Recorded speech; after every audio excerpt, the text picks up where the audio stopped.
Hello बच्चों, चलिए प्रश्न को देखते हैं। सूक्ष्म प्रबंधन में शामिल होता है। हमारे पास दिए हुए विकल्प है। विकल्प ए, सूक्ष्म जीवों के उपयोग द्वारा पौधे का कायिक बहुगुणन।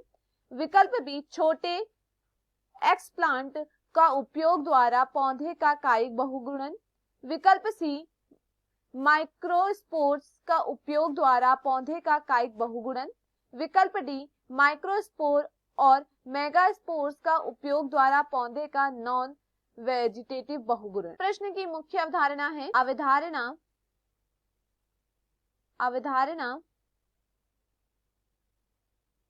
इस प्रश्न की मुख्य अवधारणा है सूक्ष्म प्रबंधन।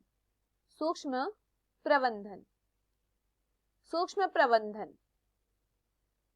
प्रबंधन वह विधि है ऊतक संवर्धन विधि द्वारा सूक्ष्म प्रबंधन में ऊतक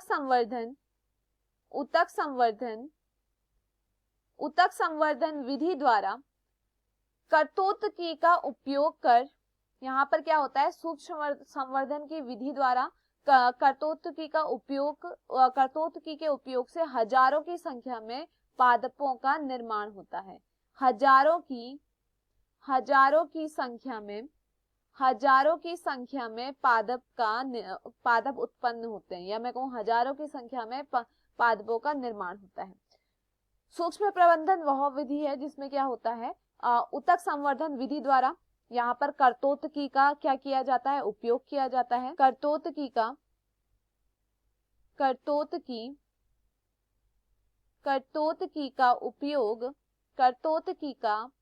उपयोग हजारों की संख्या में पादप उत्पन्न करने में यहाँ पर किया जाता है। यहाँ पर क्या होता है, ऊतक संवर्धन विधि का प्रयोग किया जाता है सूक्ष्म संवर्धन विधि में, और हजारों की संख्या में पादप उत्पन्न किए जाते हैं। इसी विधि को हम सूक्ष्म संवर्धन विधि कहते हैं।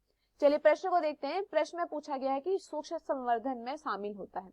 सूक्ष्म जीवों का उपयोग नहीं, यहाँ पर सूक्ष्म जीवों का उपयोग नहीं होता है।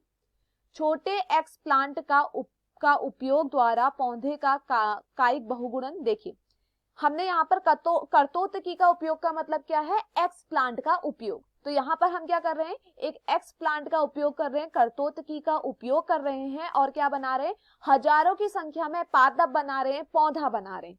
तो यहाँ पर जो विकल्प बी में लिखा हुआ है, छोटे एक्सप्लांट के उपयोग द्वारा पौधे का कायिक बहुगुणन, यह सत्य है। विकल्प सी कहता है माइक्रोस्पोर्स का उपयोग, यहाँ पर माइक्रोस्पोर्स का उपयोग नहीं किया जाता है, तो यह भी गलत है। विकल्प डी में कहा गया है माइक्रोस्पोर्स और मेगास्पोर्स का उपयोग, ना ही माइक्रोस्पोर्स का उपयोग होता है ना ही मेगास्पोर्स का। यहाँ पर सिर्फ और सिर्फ कर्तोत्की का उपयोग होता है, यानी कि एक्सप्लांट का उपयोग होता है, और उसी से क्या बनाए जाते हैं, हजारों में पादपों को उत्पन्न किया जाता है। तो दिए हुए विकल्पों में हमारा सही विकल्प है विकल्प बी। मैं आशा करती हूँ आपको यह समझ में आया होगा। धन्यवाद।